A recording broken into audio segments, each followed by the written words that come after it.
In Colombia, human rights organizations have denounced the violent acts of state security forces against anti-government protesters.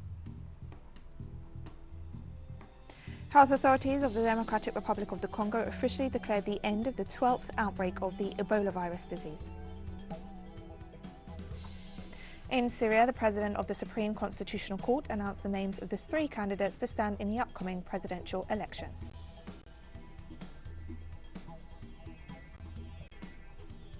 From the headquarters of TeleSUR English in Havana, Cuba, this is From the South, and I'm Katrina Goss. In Colombia, human rights organizations have denounced the violent acts of state security forces against anti-government protesters. The exact number of people injured, detained or killed in the repression reported over the past few days in the cities of Cali and Palmyra, among others, is not known.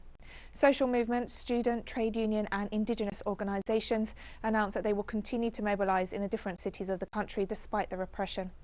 In a public statement, the national strike and protest organisers stated that they recognise that they have won a first battle against the government following the announcement by President Ivan Duque that he was withdrawing his proposed tax reform bill.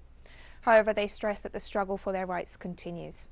In addition, the organisers stressed that until the whole package of measures imposed by President Duque is withdrawn, which includes the labour reform, health reform and pension reform, and until justice is done for those killed, wounded and detained, the mobilisations will continue.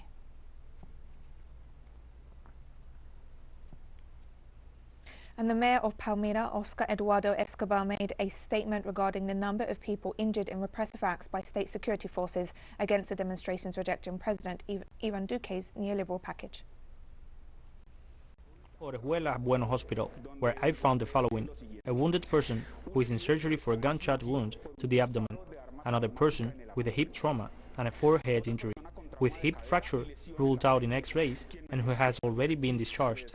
We have another person wounded in the forearm with a cut, who has already been discharged. We have another wounded person with injuries to various parts of his body, including a gunshot in the back. Fortunately, he has also already been discharged. And we have another person wounded in the ankle, who is in another health institution of the municipality, that is, in the Santa Barbara Clinic. The mayor also reiterated that he had not issued instructions to state security forces to repress protesters in the area. Given the order to the riot squadron or the army to attack these young people. On the contrary, since last Friday, I have met with various human rights defenders in the municipality with the sole purpose of promoting mediation and avoiding violent clashes in the context of the protest. It is worth remembering that in Valle del Cauca, a security council has been installed, headed by the commander of the military forces by order of President Ivan Duque. And this Monday, members of the National Strike Committee in Colombia offered a press conference announcing their demands to the administration of President Ivan Duque. The announcement of the withdrawal of the tax reform bill as a triumph of the millions of Colombians who have mobilized and the majority support that citizens gave to the national strike. This happens after 6 days of national strike action, where civilian, military and police authorities have daily restricted the freedoms and democratic guarantees of the people's right to social protest, leaving dozens of people killed, hundreds wounded and arrested. The national government has had the opportunity to address and resolve the demands of the major mobilizations carried out since January 21, 2019, and the unfulfilled agreements with the people and their organizations, but it has never been willing to set up a table for negotiations and consensus. Democratic guarantees and freedoms, constitutional guarantees for mobilization and National protest, Strike Committee demilitarization of the cities to stop the massacres and punish those responsible. Are in laws from the Bank of the Republic, use of international reserves, renegotiation of foreign debt, the elimination of tax exceptions for large individual capital and major national and foreign companies, controls on tax evasion, tax havens and corruption. And also in Colombia, authorities of the Department of Antioquia denounced the murder of another community leader on Sunday afternoon. Juan David Garcia Naranjo was a storekeeper and social communication student who had attended the demonstrations of the National Strike Committee against the tax reform proposal of President Ivan Duque last week. According to preliminary inquiries, 2 unidentified armed men killed Garcia while he was planning a fundraising event to support COVID-19 patients in the local hospital. His assassination is the 59th murder of a social or community leader in Colombia so far this year. And we'll be right back after this very short break, so don't go away.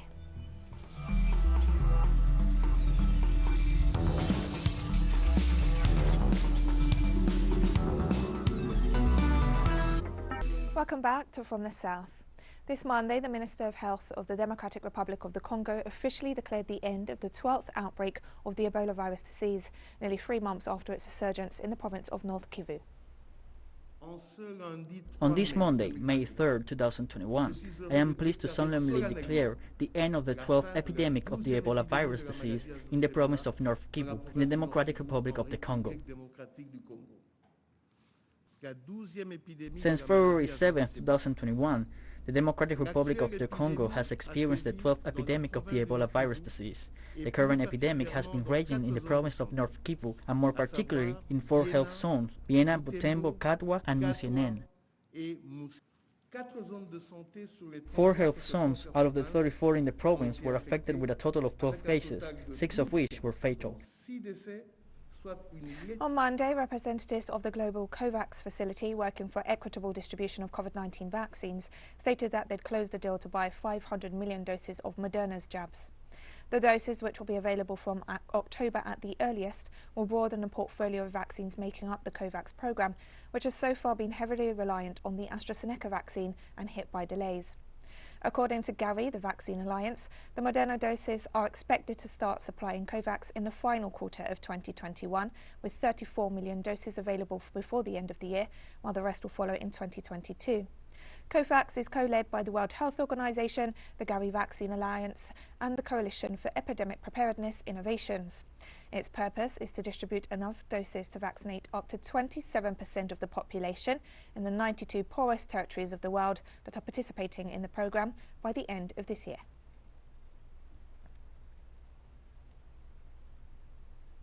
The 6th shipment of Sputnik V vaccine doses from Russia arrived in Venezuela early this Monday as the vaccination process against COVID-19 continues. Health Minister Carlos Alvarado received the latest batch of 50,000 doses of the Russian drug at the Simón Bolívar International Airport. The vaccines will be used to continue the immunization of more than 5 million people in the country, including adults aged over 60 and citizens with underlying diseases. The minister also emphasized that the goal is to vaccinate 22 million Venezuelans this year.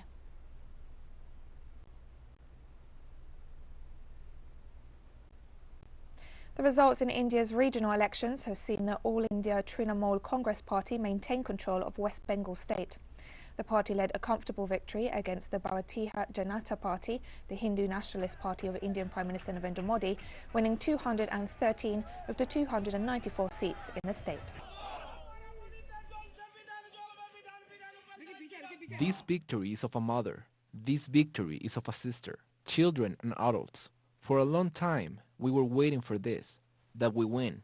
For too long, politics based on religion was going on.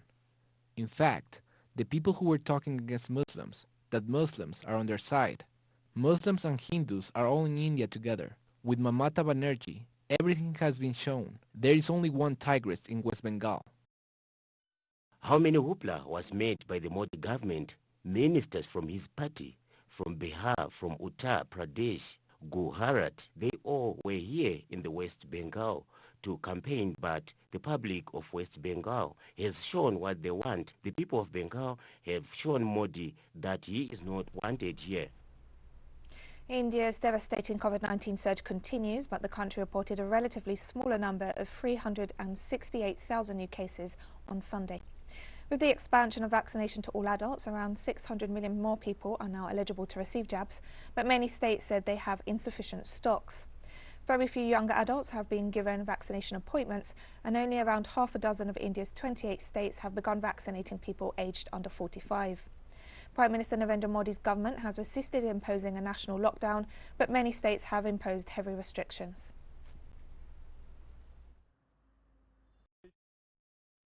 I think the government has failed to do a good job on the preparation and planning of vaccinating people aged 18 and above. They rushed to the decision of picking up inoculation after the recent surge of new confirmed cases. This led to a crushing burden on the vaccination system. There wouldn't be such chaos if the government had planned ahead. France, Germany and Russia are among the latest countries to send shipments of coronavirus aid to India, hard hit by the COVID-19 pandemic. The shipments include tons of medicines, medical equipment like ventilators, and hundreds of thousands of vaccine doses.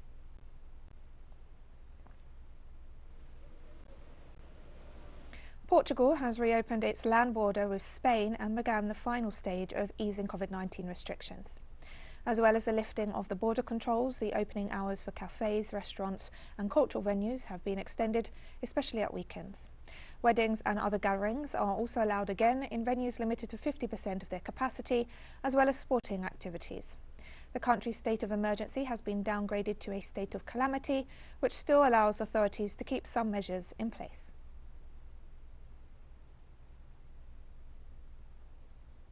In China, at least 11 people have been killed and about 100 injured after a strong hail and thunderstorm hit the eastern city of Nantong. According to a local Met station, the wind force had reached speeds of 117 kilometers per hour, ripping through road barriers and downing trees on the sidewalks. Electric lines have also been damaged, causing a power outage in the city. Several homes have been badly damaged and more than 3,000 residents have had to be evacuated to safety.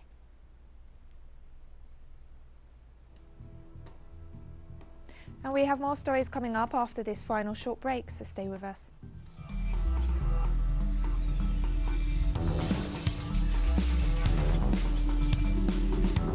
Welcome back to From the South.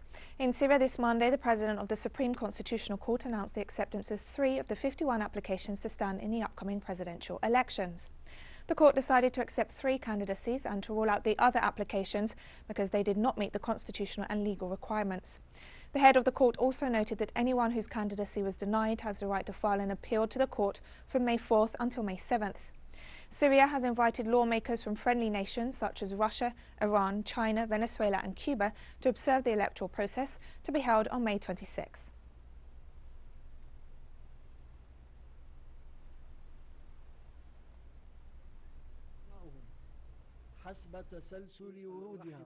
The acceptance of 3 candidates of those who put forward their names in order of their arrival in the private record of the Supreme Constitutional Court, and they are Abdullah Salum Abdullah, Bashar Hafez al-Assad, Mahmoud Ahmad Marai. Secondly, the rejection of the rest of the candidates because their nomination requests did not meet the constitutional and legal requirement. Thirdly, those whose candidacy was rejected by the Supreme Constitutional Court have the right to appeal this decision within 3 days. Iranian authorities have denied media reports suggesting that a prisoner swap deal was reached with the United States on Monday in the context of the nuclear talks in Vienna. Media outlets on Sunday quoted an informed anonymous source saying that Tehran and Washington would swap prisoners. According to a Foreign Ministry spokesperson, the reports are not confirmed. However, plans and ideas are being pursued. A senior White House official also denied a report that the US had agreed to pay $7 million and to release 4 Iranians in exchange for 4 of its spies. Iran's state broadcaster also reported that British-Iranian Nazanin Zaghari Radcliffe, who has been held in the country since 2016, would be freed, but British officials played down that report.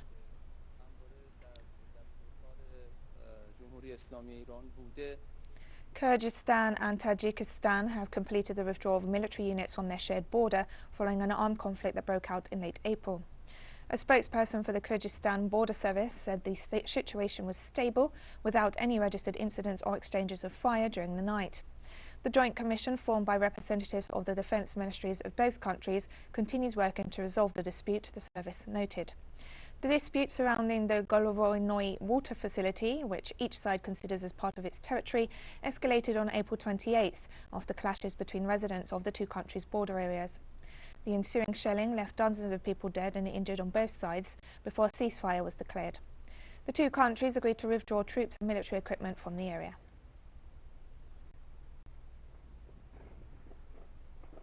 US Secretary of State Antony Blinken stated this weekend that both the United States and China are not interested in seeking a military confrontation despite the continued US attacks on the Asian giant. Blinken claimed that reaching or heading towards a confrontation between the 2 powers is completely contrary to their interests. However, in subsequent statements, the tone of his declarations changed with a series of repeated attacks regarding Chinese internal affairs. China is preparing a response. On the other hand, Blinken stated that the US also has concerns in other areas with China, such as regarding trade, recalling that President Joe Biden's administration has maintained tariffs against Beijing. We must stand with people in that. At least 26 people were killed when a speedboat packed with passengers collided with a vessel transporting sand on Monday in the latest maritime disaster to hit Bangladesh.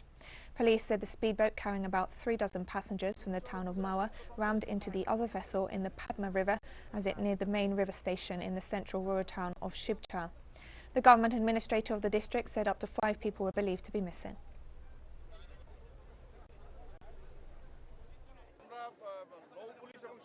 Police, fire officials and locals together recovered at least 25 bodies. That includes 1 woman and 3 children. We rescued 5 and sent them to hospital. The rescue operation is still ongoing.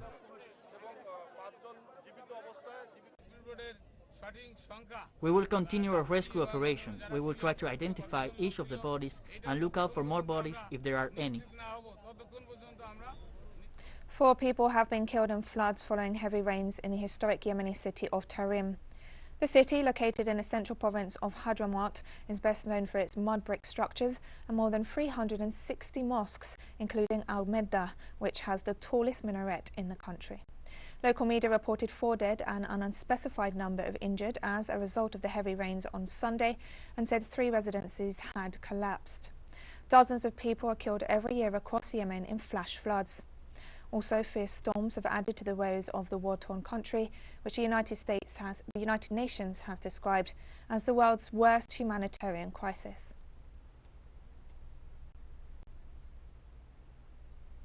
South Africa has revealed plans to ban the breeding of lions in captivity for trophy hunting or for tourists to pet in a bid to promote a more authentic experience. However, the Environment Minister said the legally regulated hunting of the iconic species will continue to be permitted. Says, with regard to captive breeding of lions, it says that we must halt and reverse the domestication of lions through captive breeding and keeping. We don't want captive breeding, captive hunting, captive petting, captive use of lions and their derivative. Trophy hunting in South Africa is quite big relative to other countries in the region. Quite significant in terms of the hunters, quite significant in terms of the contribution to the wildlife economy. Hence, Minister had always referred to responsible and authentic hunting. And we've come to the end of this news brief, but remember you can find these and many other stories on our website at telesurenglish.net. You can also follow us on social media. We're on Facebook, Twitter, Instagram and Telegram. For TeleSUR English, I'm Katrina Goss. Thank you for watching.